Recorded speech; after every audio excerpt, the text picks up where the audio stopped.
Aussitôt après, il obligea ses disciples à monter dans la barque et à passer avant lui de l'autre côté, vers Bethsaïda, pendant que lui-même renverrait la foule. Quand il l'eut renvoyé, il s'en alla sur la montagne pour prier. Le soir étant venu, la barque était au milieu de la mer et Jésus était seul à terre.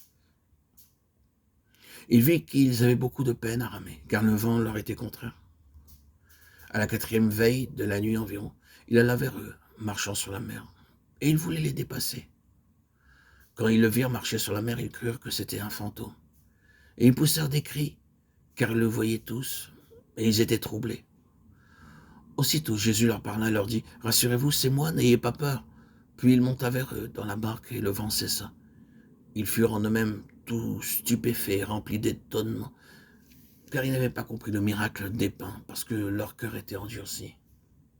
Marc 6, 45, 52. Ce passage de l'évangile de Marc m'a souvent aidé par le passé, mais il continue également de le faire même aujourd'hui.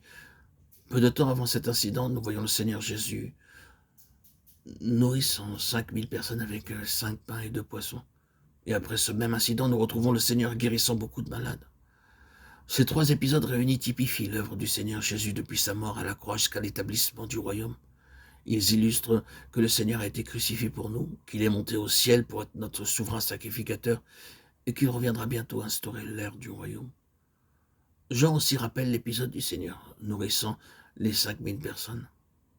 Avec cette différence que dans son évangile, beaucoup plus de paroles citées par Jésus se trouvent rapportées. En effet, le jour suivant, après avoir nourri la foule, notre Seigneur a continué de parler à cette même foule en lui enseignant cette chose tellement importante. Je suis le pain vivant qui est descendu du ciel. Jean 6, 51. Ce qu'il voulait dire, c'est que, de même que le jour précédent, ils avaient été rassasiés, ils devaient également manger sa chair et boire son sang pour avoir la vie éternelle. C'est pourquoi cet épisode de la distribution des pains typifiait la mort du Seigneur, son corps brisé et son sang versé pour eux et pour nous. Marc 6, 46 rappelle que le Seigneur Jésus s'en alla sur une montagne pour prier. Cela typifiait son ascension pour devenir notre souverain sacrificateur, afin d'intercéder en notre faveur devant Dieu.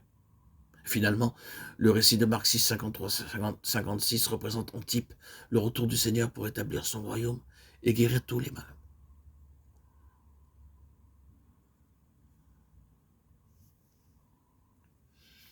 Si nous examinons l'ordre que le Seigneur donne aux disciples de traverser la mer, gardant en pensée que cet événement se situe entre celui qui représente la croix et le suivant, le royaume, nous pouvons donc affirmer ainsi que cet épisode de la traversée de la mer se rapporte tout le temps présent à l'âge de l'Église. Cet événement nous aide à comprendre ce qui devait se dérouler à la fois après la crucifixion et peu de temps avant l'établissement du royaume. Et il nous enseigne quelle doit être aujourd'hui pour nous notre attitude. Ici, nous ne voulons pas mettre l'accent sur ce que le Seigneur a fait pour nous, mais nous voulons souligner ce que nous devons faire nous-mêmes